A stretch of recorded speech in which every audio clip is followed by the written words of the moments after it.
We begin this edition with the latest on the Russia-Ukraine war. The two countries are locked in intense fighting in the Ukrainian city of Pokrovsk, with Russian forces advancing and Ukrainian troops putting up a strong front. Satellite images that have surfaced reveal heavy fighting, movements and damage in the city, underscoring Pokrovsk's strategic importance for supply routes as well as logistics. Russia's defense ministry said that its forces are fighting house to house, aiming to eject Ukrainian troops from the city. It believes capturing Pokrovsk, known as the gateway to Donetsk, would give them a platform to push north towards Kramatorsk and Sloviansk, which are key Ukrainian-controlled cities in Donetsk. Acknowledging the situation in Pokrovsk, Ukraine denies being surrounded. It insisted that their troops are still fighting in the region. Parallelly, a Ukrainian court has sentenced a Russian soldier to life in prison for killing Ukrainian prisoner of war, which also marks the first such ruling. Dmitry Kurashov, who was taken prisoner by Ukrainian forces along with other Russian troops soon after the incident, he pleaded guilty in the court but later claimed innocence, wanting a prisoner swap. Ukraine sees this as a symbolic gesture, and this is as numerous Russian executions of Ukrainian prisoners of war have taken place while Russia denies war crimes. In a related development, a Moscow-backed court in Ukraine-occupied Donetsk region jailed two Colombians for 13 years each for fighting for Kiev. They were arrested in Venezuela, handed to Russia and sentenced as mercenaries. Colombia says that dozens of its citizens have died in Ukraine, where many have even joined Ukraine's forces against Russia.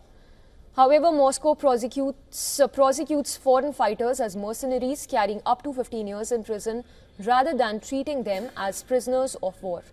Responding to the situation on the front lines, the Ukrainian president has announced plans to increase funding and support for troops and has cited issues with equipment procurement and even military service contracts.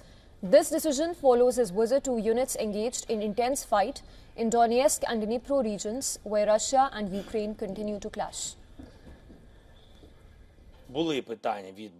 There were issues raised by the brigades regarding decisions that, unfortunately, are not fully effective. There was also feedback from battalion commanders regarding weapon supplies and support programs. We will increase funding for the brigades and corps on the front line that are engaged in the fiercest fighting. Sweden and Ukraine have signed a letter of intent to establish a hub in Ukraine, and that is for developing new weapon technologies, sharing battlefield expertise, and even advanced systems.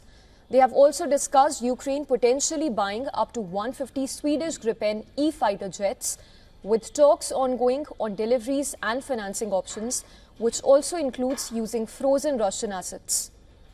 The US, meanwhile, has urged European allies to quickly phase out Russian gas imports and instead boost American liquefied natural gas imports. US Energy Secretary Chris Wright and Interior Secretary Doug Burgum have emphasized that US can replace Russian gas in Europe, supporting Ukraine and strengthening US-Europe energy ties. The talks in Greece involved over 80 officials, EU energy ministers as well as LNG executives, with Burgum criticizing European Union climate regulations for potentially hindering energy partnerships. Fortunately, in the United States, we have an amazing abundance of natural gas. I think we have a tremendous opportunity right now to displace all of the Russian gas, all of it, every last molecule out of Western Europe.